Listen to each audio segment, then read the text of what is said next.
My garden didn't really take off this year. The main reason for that being I wasn't out there taking care of it, watering it and weeding it the way I should. The main reason for that being, well, some personal things you all don't really care to hear and I don't really care to tell you. But these yellow and orange tomatoes, boy, they really came up despite my neglect. It's tomato season, which means it's the season for some of my favorite sandwiches. And these pretty bastards are great sandwich tomatoes, sweet and tart, firm and juicy. Now I like tomato sandwiches, and I like BLTs, and I like pan con tomate, and I eat a lot of all three this time of year. But I'll admit that when it comes to these sandwiches, I tend to go pretty classic. That's kind of what I do. Research existing sandwich styles, place them in their historical context, try my best to enjoy them the way the people who grew up eating them do. I've always said that with my sandwiches, I'm traveling the world from my own kitchen. And like any good traveler, I try to live like a local.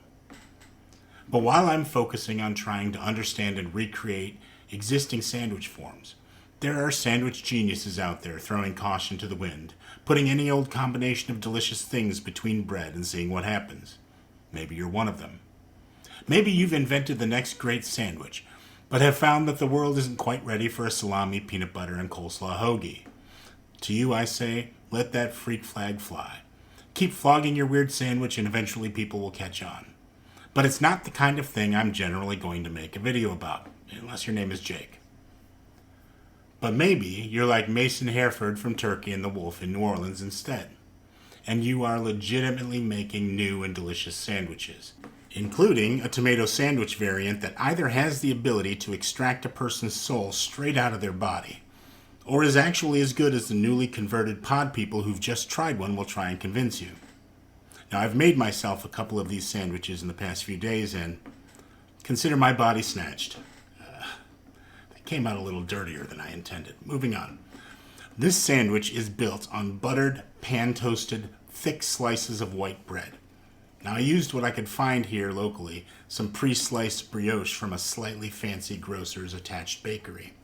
But the killer base for this sandwich would be milk bread, I think, with a thick layer of mayonnaise on each slice, and a good amount of roasted, salted sunflower seeds on one side.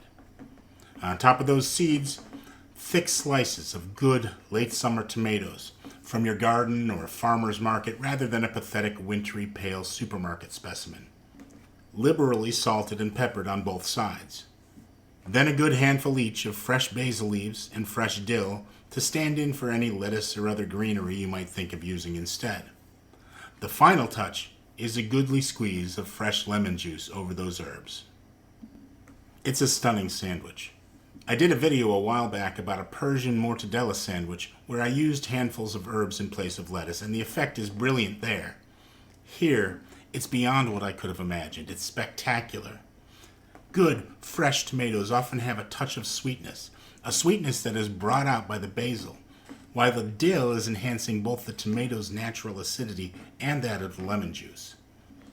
The sweetness of that basil-tomato combination enhances the nuttiness of those sunflower seeds, which lend substance to the sandwich that a tomato sandwich without that layer of protein might otherwise lack.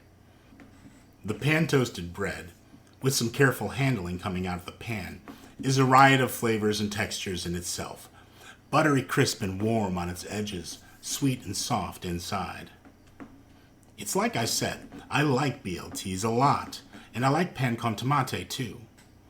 But it may be a minute before I get around to making either this month. I'm not tired of this sandwich yet.